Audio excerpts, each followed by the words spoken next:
Bauro Minggu tanggal 26 Bajempo 8 diteka gempa. Apa si kurang diei gelombang donya gehantam gelombang raya.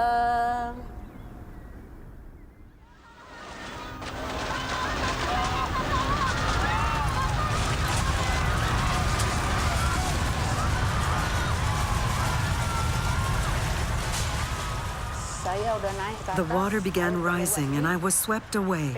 Then I managed to grab on to the electrical wires and hung up there swinging from the end of the wires. All of a sudden I was swept away in the rushing water and was being lifted higher and higher. I was in water up to my neck. I caught hold of a palm branch and ended up hanging from the top of a palm tree.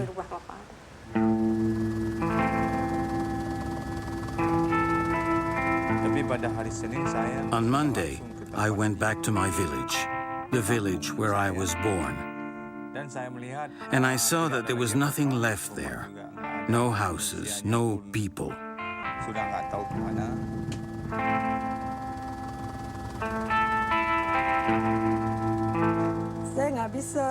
I can't. Every time I eat, I see the faces of my lost children. I'm so on edge, I can't stop crying and talking to myself.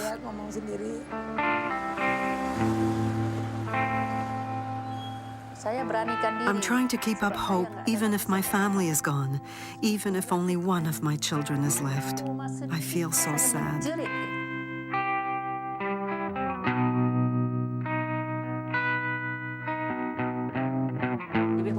The tsunami carried away 50 members of my family, including my nephews and nieces. Yes, 50 people. In my family, I lost my wife, my grandchildren, and my 3 kids. I built a little memorial mausoleum for them over there in the garden. On my wife's side, the whole family is gone.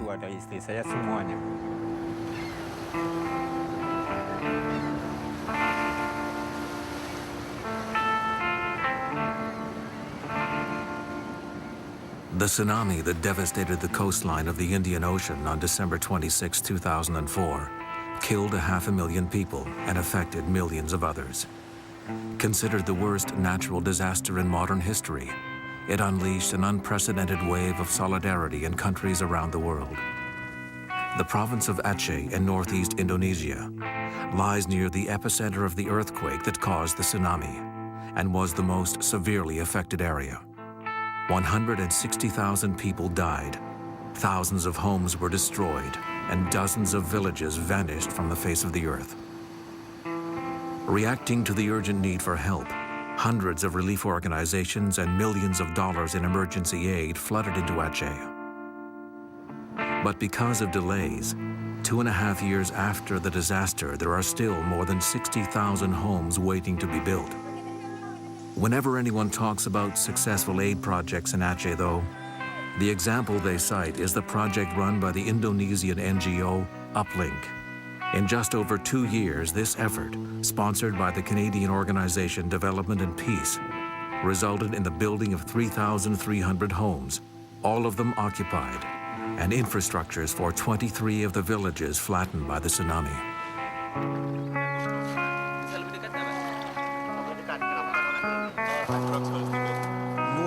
What we did at Development and Peace was turn to the partners we had in Indonesia, like Uplink, which stands for Urban Poor Linkage. It works with poor people in urban areas. Uplink responded to the tsunami right away.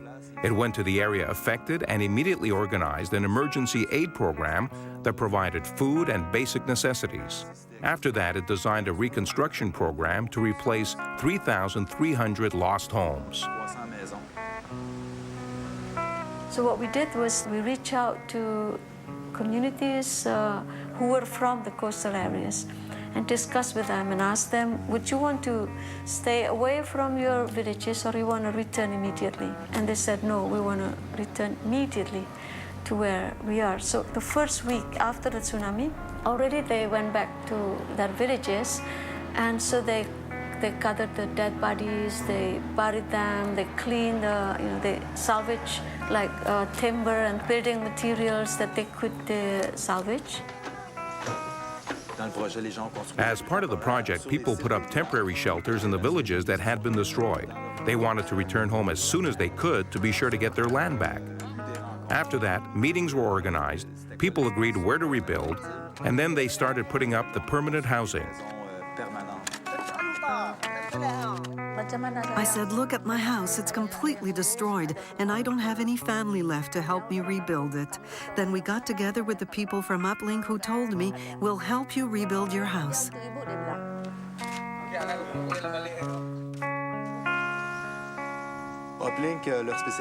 Uplink's specialty is organizing communities, showing people how to organize themselves. Its approach is based on participation. It brought people together from the 23 villages and asked what they needed. Clearly, they needed to rebuild their lives, their homes and their villages. And how they did that was by involving the people affected in every aspect of decision-making. In Uplink project, even in the early beginning, they have together, they call it village mapping together, because I don't think you can imagine what happened precisely after the tsunami. All of the area of the houses that we saw in the village, there is nothing there. They even have to sit together to draw again what is mass before, what is your house, because there is no signs of that. It's actually, even from the design, there is the participation of the people, because from what the villagers told the architects, then they draw the design, then they went back to the people and said, would this be okay? Then they have 5 choices. Then we had meetings in individual village, get the villagers together, and we show the models, and they can choose. In May, then we started already with permanent house. Then also we said this has to be with full participation of the people. So we don't use contractors. As much as possible, it should be from the villagers themselves. So that means if they have masons, carpenters in the village, then they will hire them. Uplink treats everybody the same way. It makes no difference to them whether somebody is rich or poor. In terms of reconstruction, everyone is equal. And the Uplink people are right here with us on the ground. They're living right beside us, under the same conditions as us. The relationship with Uplink is one of friendship and brotherhood.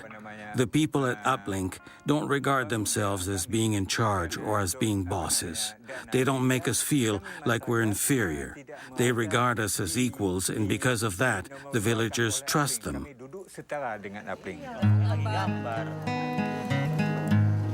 We plan to build like 3,000 houses. So practically, we hire 3,000 families actually to participate. And so the money goes back to them. Each homeowner was responsible for supervising the construction of his house. So they each had a signed contract that laid out the various responsibilities. Uplink had to provide construction materials and pay the builders, while the homeowner had to oversee the work to make sure the dwelling was built properly. They were helped in all of this by a technical team and the community organizers.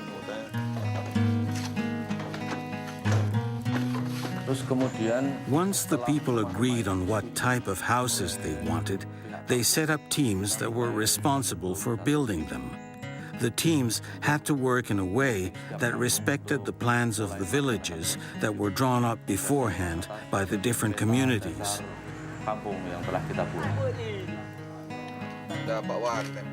So then we had a system where we had weekly meetings for communication, for problem solving, for checks, stuff like that. And also we have card system for material distribution.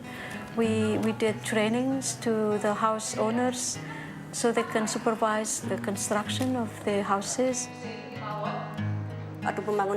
I came by quite a bit during the time my house was being rebuilt to monitor and supervise its construction. I'm the one who was responsible, after all, for making sure that the work was done properly. Within 2 years, we did also infrastructure like village road, drainage, septic tank, and water sanitation.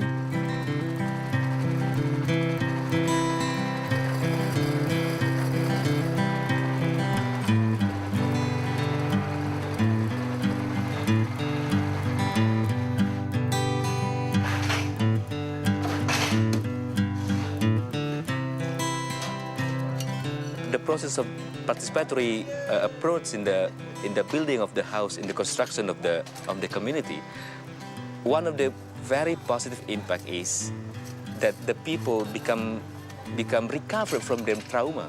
The trauma healing is done during the activity because they are active. They share everything. Sometimes they fight each other in terms of discussion. That's the trauma healing program. I decided to get involved in several of the activities that Uplink organizes because even after my house was rebuilt, I spent an awful lot of time thinking about the family I'd lost. I had a hard time trying to forget what happened. So, to resist the temptation of going off to join them where they are, in the sea, I keep myself very busy with Uplink. That helps me to think less about the pain.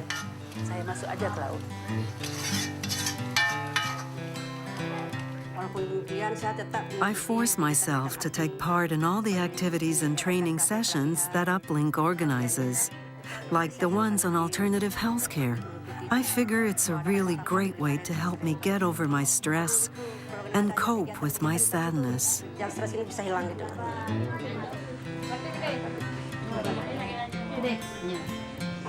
The advantage of the participatory approach is that people take ownership of the project. It belongs to them. They're involved in the decision-making. It obviously takes more time to put things in motion because you need lots of consultation and hours of meetings. A consensus must be reached so that people know exactly what needs doing, but once the process is launched, well, it guarantees success. The difference between the work that Uplink does and what others do, what ensures that Uplink gets faster results, is that from the very beginning they work with the villagers, not with the contractors. That's how my house was built in 2 months. Yes, just 2 months.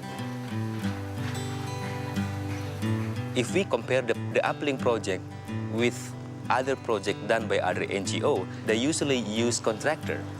In that situation, the people, the victims, just sit down waiting for the key because all of the things, the construction is done by contractor. And it also, in that sense, if we compare the houses built by contractor and the houses built by the community in Uplink project, the quality of the house is incomparable. There are two main advantages to getting people involved in the reconstruction effort.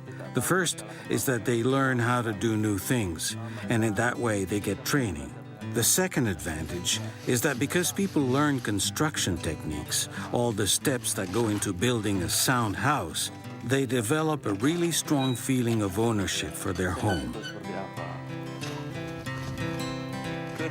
I'm a shopkeeper. That's what I do for a living, so I don't know anything about building or construction. But with help from Uplink's technical team, I learned how to do it, and I'm the one who actually rebuilt my house. I learned about things like how to build solid brick walls like this. I also learned what it takes to design a more complex structure, like that thanks to Chak, one of the Uplink architects. One thing that I consider very important about Uplink is that they offer us lots of training opportunities like sewing cloth or how to make compost.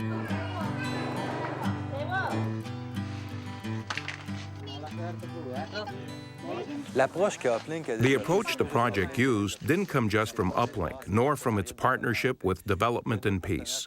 There were other partners involved, the German agency Miserior and the Indian organization called Yunar Shala, the one that promoted the idea of people-driven reconstruction. When the tsunami struck, Miserior, Development and Peace, and Yunar Shala all sent people to the affected areas, and Yunar Shala passed along what it knew about participation. As for Uplink, its strength lay in community-based organization.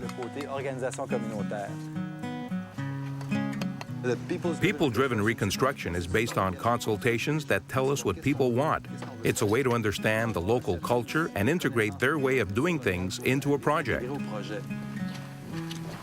What we do is actually not just physical reconstruction, but it was agreed with the villagers that it's the construction of life of the communities. Our idea of reconstruction of life is to reconstruct the physical aspect, but also the social aspect. What we mean by social aspect is the social relations in terms of organization in individual village and also inter-village. So by March 2005, already there is an inter-village organization. It's called the JUB, Jaringan Udi Besari. The JUBs are a network of 23 villages. In Indonesian, JUB means the Live Together Network. This particular network was formed at the very start of the project. People came to an understanding. They agreed that all the villages that joined JUB had to share Uplink's values, such as respect, sharing, equal rights for men and women, and decision-making through consensus. And even though JUB was born as an initiative from Uplink, it exists today because of what happened during the 2-year reconstruction process. Homes, infrastructures, all these things were built. JUB, in a sense, is the follow-up to the AID project. It will be the network we'll work with as we continue to rebuild people's lives. The members of the GUB are the people in the 23 neighboring villages, about 9,000 individuals. The GUB is currently working to develop activities that will make it possible to provide more jobs for the people in our communities. The JUB network is tangible proof that our 23 villages are able to work together in solidarity to carry out a multitude of activities. The GUB helped to motivate us, and it gave us positive energy that really inspired us to keep going. It also offered us different opportunities to learn, to improve, and ultimately to organize ourselves better. What I'm most proud of with regard to JUB is that it showed us that if we all work together as a group, we can overcome anything, even the most difficult situations.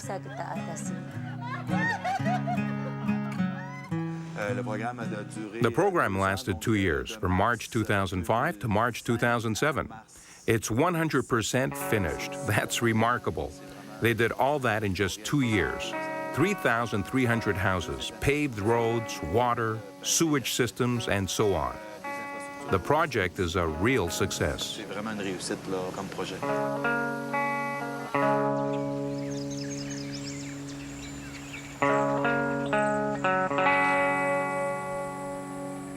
Right now, as we speak, many organizations are still struggling to get their projects off the ground, or else just starting work on permanent housing. Even the government with PRR, they promised 40,000 houses in 2006, but they could finish, I think, less than 10,000. There are many international NGOs also, they pledged for 10,000, 5,000, 15,000. They finished like 100 houses or so, you know. So in the UN Habitat and the local university, they did the survey on the satisfaction of beneficiaries, and we are top, we are number 1. When the project ended, we held an official ceremony. The governor came and gave us all kinds of praise for the project. When Bill Clinton came here as a UN envoy, the BRR chief refer him to the Uplink project. So that's why Bill Clinton was in the project, seeing the house, talk to the people about the approach. There are a lot of other examples we can cite today about organizations working on the ground here that visit Uplink to learn more about what it did to make this project a success. They want to know what their approach was. One of the things that international NGOs and agencies should learn, should decide first is they have to limit the period of emergency response, in the sense that only in that period they distribute everything in cash, in kind. And then after that, they have to think seriously about participation.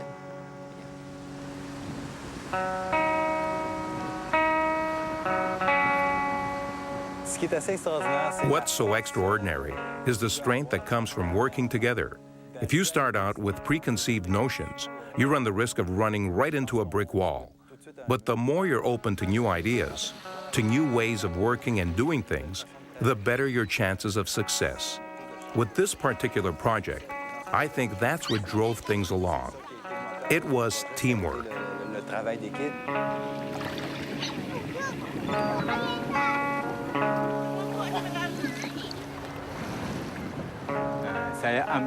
Here's a piece of debris I recovered from the rubble that was left by the tsunami. I decided to include it in the structure of my house so I would never forget what we went through. Peristiwa-peristiwa masa lalu.